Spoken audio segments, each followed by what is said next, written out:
Hi. Good morning. My name is Dr. Felice Cellini, and I'm blessed and grateful to be in recovery. And this is our Why Wait for Recovery Sunday morning community meeting. Welcome, everybody. Hi, good morning. My name is Heidi, and I'm blessed and grateful to be in recovery. And welcome to our pre-Thanksgiving Sunday morning community meeting on recovery. We two friends who get together and discuss what is recovery, how does it look, and why do we have it, or where do we find it. I'm a compulsive overeater. I found it under the table. I'm a binge eater. I'm a food addict in recovery. I'm also a drug addict, and I had bariatric surgery 2 years ago, but I am in recovery. Yeah, and that's the important part, you guys are in recovery. And welcome to everybody who's here this morning, and happy Thanksgiving to everybody. Almost happy Thanksgiving. Yeah, almost. So we had an amazing week. We had 2 workshops this week that were unbelievable. The first one was on Thursday about, the whole holiday craziness and binging and the emotional roller coaster, and how do we get on top of that, and tools that we can use. And what are the recovery tools that we use? Right. Actually, not just the quote-unquote diet stuff that doesn't work, but having an understanding of why we're doing what it is that we're doing so that we can stop the behaviors. Right, and everything that we do relates to recovery. We're a recovery community. This is our stories. This is how we share and we grow and we learn from each other. And part of the learnings are the workshops that we get into, because it helps us to get deeper into the stuff as life shows up. For a lot of addicts, we're very, very sensitive people. We take things personally. Our emotions really run riot. Mine has been an emotional roller coaster for the last couple of days, but that's okay. That's okay.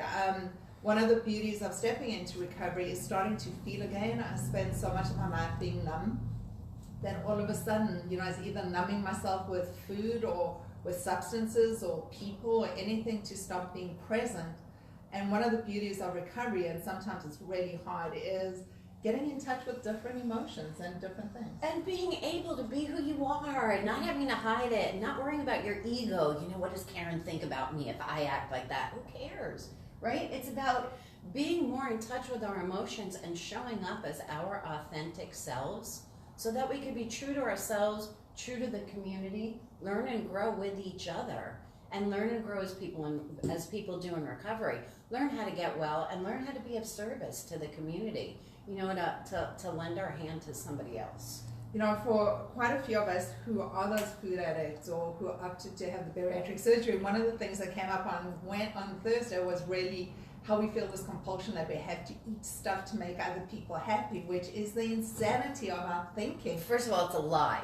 It's a lie that we tell ourselves that allows us to use, by the way. Just saying that. Go ahead. And also, we think that we're that important, that people are really watching everything that we're putting on our plate, and that they're going to remember it the next day. And one of the takeaways was, if that person is remembering it, bring them to the meeting, because this is what it really should be. Because if their worlds are so small that becomes the main focus, then maybe they should be on a journey of discovery as well. Which, by the way, really isn't our business. But that's okay, because as people in recovery, we're going to judge less.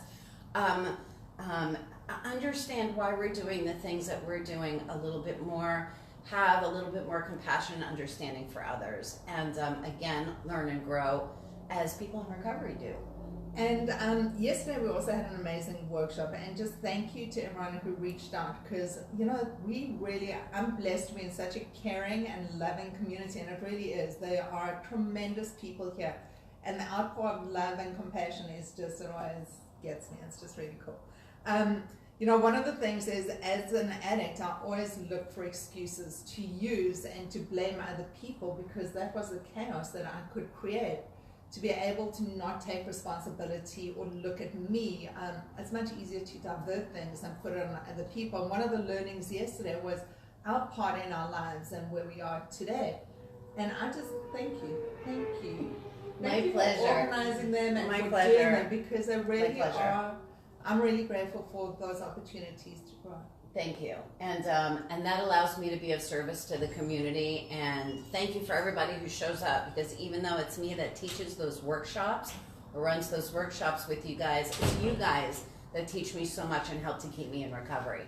So thank you so much for that. So yesterday we had an assignment, and even though it was part of our workshop assignment, we're going to go through it with a couple of you guys, because what we touched on was super important. And so there's a quote by Anais Nin, which is, everybody knows I love quotes, and there's a quote by Anais Nin, and she says, "And the day came when the risk to remain tight in a bud was more painful than the risk that it took to blossom." And so